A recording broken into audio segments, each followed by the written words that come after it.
Okay, so now let's add some text to our little logo. So I'm going to take my text tool and just going to click on my project and start typing Backroads Cyclery.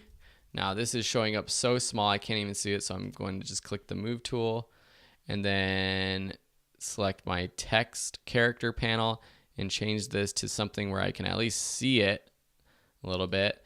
And then from there, I can just move it around and I actually increase the size again, holding shift to lock the aspect ratio until it looks good.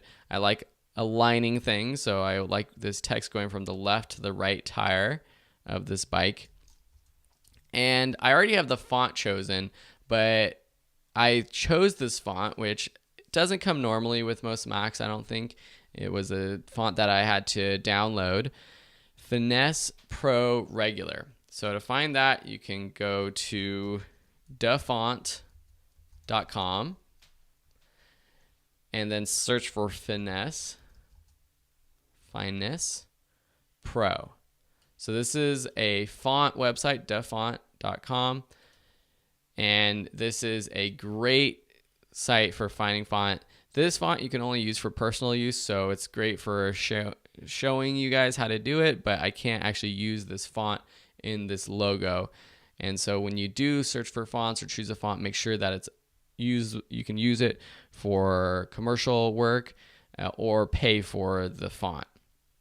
But if you want to follow along and you need this Finesse Pro, dafont.com, search for Finesse.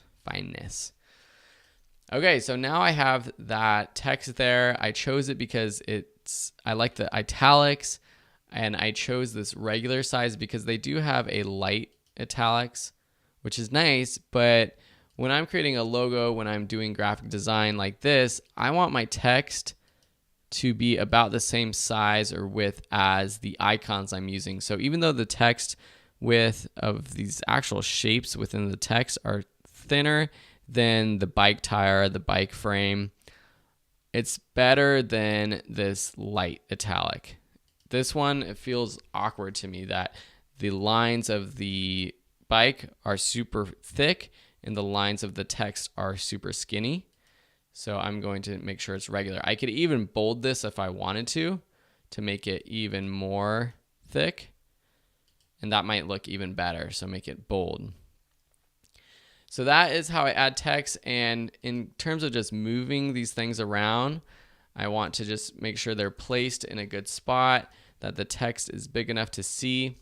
Let me see what I had in my original. So my text in my original design is actually a little bit wider than the bike, and that's because I want the text to be seen a little bit more than it is when it's the same width as the bike. So I will just decrease the size of this bike and move this text up a little bit. So this is what I had originally, but I added these lines right here. And that's something that I did to basically just add a little bit more detail to this icon, to this graphic that I'm creating. This felt a little bit plain, and I wanted, since the name of this fake cyclery, this fake bike shop is Backroads, I wanted something to combine the sense of a bike shop with the roads, and that's why I added these lines. So that's what we're going to be doing now. Just take your shape tool. I'm going to change it back to the rectangle tool. So hold down the shape tool, go to rectangle. I'm going to change the fill to white. I'm going to zoom in on this a lot so I can see better. And when I'm zooming in, I can also press down the space bar and then click and drag to move this project around in the window so I can see it better. And then I'm going to go back to my shape tool. Then I'm just going to click and drag and draw a line on this road. So it looks like a road basically. So then what I can do to easily space these out, I can duplicate this 3 times. So I'm just right clicking and duplicating, selecting OK, right click, duplicate. So now I have 4 rectangles stacked on top of each other. I can take this top one and move it to the very right And you can see that these pink lines start to pop up as I move it because Photoshop is trying to align this shape with something. I'm also holding down Shift so that it locks it on this axis. I don't want it to move down at all, like down here. So if I hold Shift, it locks it to that axis. And I'm going to move it all the way to the right side of this text. Now, something cool that I can do is select all these layers and then go up to these align tools, and you can say distribute horizontal centers.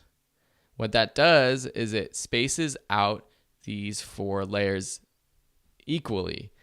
And now when I zoom out, you can see that it looks pretty good. It looks kind of like the lines on a road.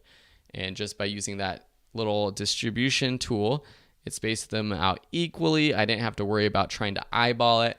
It's perfectly spaced out.